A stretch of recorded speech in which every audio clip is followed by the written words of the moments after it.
નમસ્કાર દોસ્તો, મારી યુટ્યુબ ચેનલ પર આપનું સ્વાગત છે.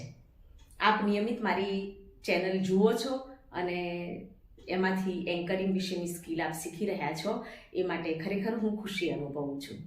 અત્યારે આપણે વાત કરીશું કે સ્વાગત કેવી રીતે કરવું જોઈએ.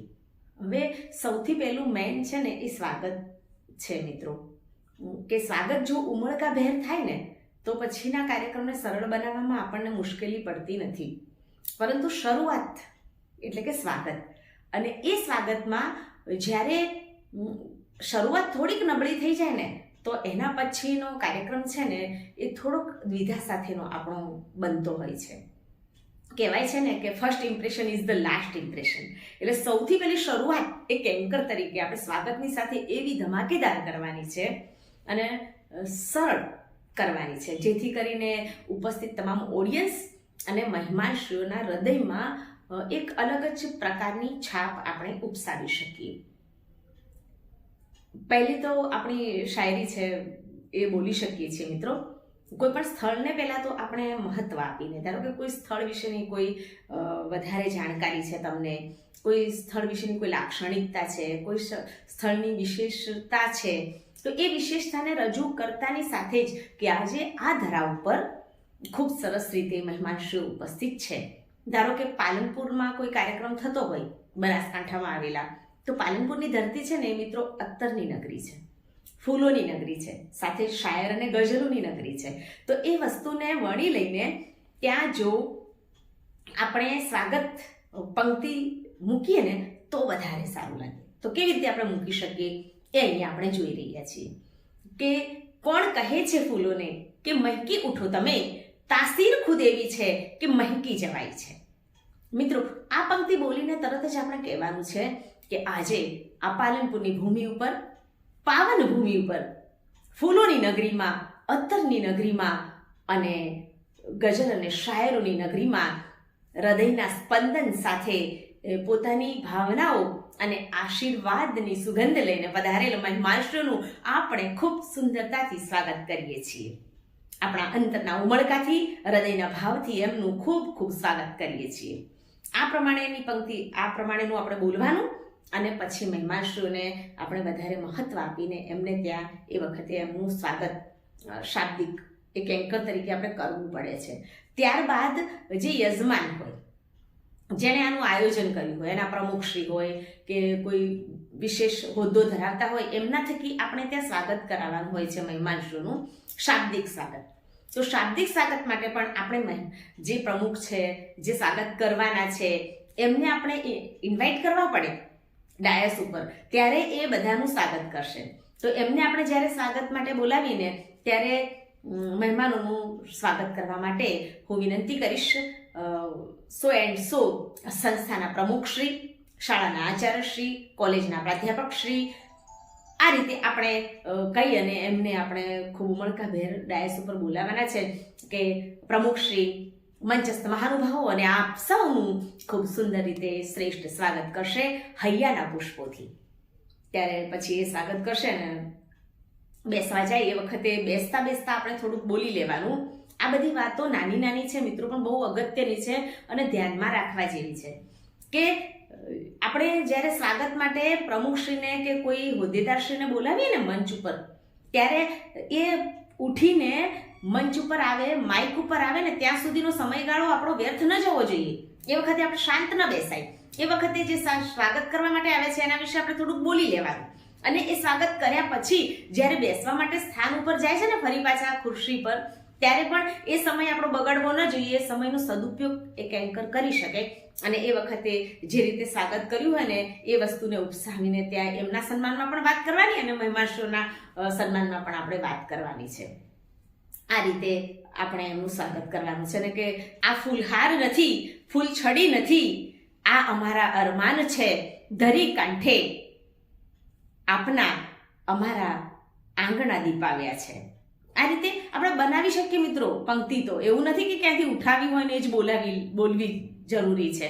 ચોક્કસ આપણે એક એન્કર છીએ તો ચોક્કસ આપણામાં સર્જન થતું હોય છે ને એ વખતે આપણને જેવું લાગે ને પરિસ્થિતિને અનુરૂપ એ પ્રમાણેનું બોલવાનું છે. હવે સ્વાગત વિશે ધારો કે શાળાની દીકરીઓ, કોલેજની દીકરીઓ કે કોઈ એવું સંસ્થા ચાલે છે, ત્યાંના સ્થાનિક લેવલે કોઈ છોકરીઓ એમ કે અભિનય સાથે સ્વાગત કરીને મહેમાનોનું સ્વાગત કરવાના છે, કોઈ ગરબો રજૂ કરવાના છે, સ્વાગત ગીત રજૂ કરવાના છે, ત્યારે પણ આપણે જે મંચ ઉપર બોલાવીએ ને છોકરીઓને, ત્યારે પણ એમને ઉમળકાભેર બોલાવવાના છે મિત્રો. એ મંચ ઉપર જ્યારે રજૂ કરે ને સ્વાગત ગીત, એ પહેલા જ એમના માટે તાળી પડાવી દેવાની કે આપણે મહેમાનોનું શ્રેષ્ઠ સ્વાગત કરવા માટે આપણી વચ્ચે છે શાળાની બાળાઓ, કોલેજની દીકરીઓ, સાથે જ સંસ્થાની નાની નાની બાલિકાઓ. તો એમને આપણે જોરદાર તાળીઓ સાથે વિનંતી કરીએ છીએ કે તેઓ અભિનય ગીત કરીને, સ્વાગત ગીત કરીને આપણી સંસ્કૃતિ મુજબ, આપણી ભારતીય સંસ્કૃતિની પરંપરાને આગળ ધપાવતા મંચસ્થ મહાનુભાવોનું શ્રેષ્ઠ સ્વાગત કરશે. તો ચાલો જોડાઈએ સ્વાગત ગીતમાં. સ્વાગત ગીતના શબ્દો છે સ્વાગતમ સ્વાગતમ સ્વાગતમ. જે શબ્દો હોય એ આપણે બોલી લેવાના છે. આ રીતે ઉમળકાભેર જો તમે એ જે સ્વાગત કરવાનું છે એને બોલાવશો ને, તો એનો ઉત્સાહ વધશે, અને એનો ઉત્સાહ વધશે ને તો એનામાં એ વધુ સારું પ્રેઝન્ટેશન કરવાની શક્તિ આપણે એક એન્કર તરીકે એમને આપવાની છે મિત્રો. આપણે ઢીલું ઢીલું બોલીએ કે હવે સ્વાગત ગીત રજૂ કરશે આ શાળાની દીકરીઓ, તો હું વિનંતી કરું છું કે આપ આવશો અને સ્વાગત ગીત રજૂ કરશો. આ એક સિમ્પલ વાત થાય છે મિત્રો. પણ એક સારા એન્કર બનવા માટે આપણે, મેં કીધું ને એ પ્રમાણે, ઉમળકાભેર એમને સ્વાગત માટે બોલાવવાના રહેશે. અને સ્વાગત માટે તો ઘણી બધી પંક્તિઓ છે, ઘણા બધા એવા છે આપણા પાસે, કોટેશન હોય, કોઈ કોટ્સ હોય, એ પણ બોલી શકીએ છીએ કે સારા જહાં ઉસી કા હૈ જો મુસ્कुराना जानता है, रोशनी भी उसी की है जो शमा जलाना जानता है, हर जगह मंदिर मस्जिद गुरुद्वारे है लेकिन ईश्वर उसी का है जो सर झुकाना जानता है, जो दीप जलाना जानता है. આ પંક્તિ આપણે દીપ પ્રાગટ્યમાં બોલી શકીએ મિત્રો.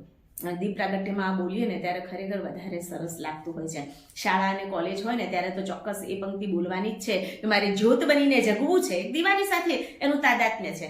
મારે જ્યોત બનીને જગવું છે, મારે તેલ બનીને બળવું છે, અંધારાના લશ્કર સામે મારે અડગ થઈને લડવું છે. આ પંક્તિ બોલીએ ને ત્યારે ચોક્કસ જો મને જુસ્સો આવે, અને દીપ પ્રાગટ્ય વખતે બધાના હૃદયમાં આ વસ્તુ ઉપસી જાય છે કે બાળકોને આપણે હિંમત આપવાની છે, બાળકોને આપણે હોંસલો આપવાનો છે.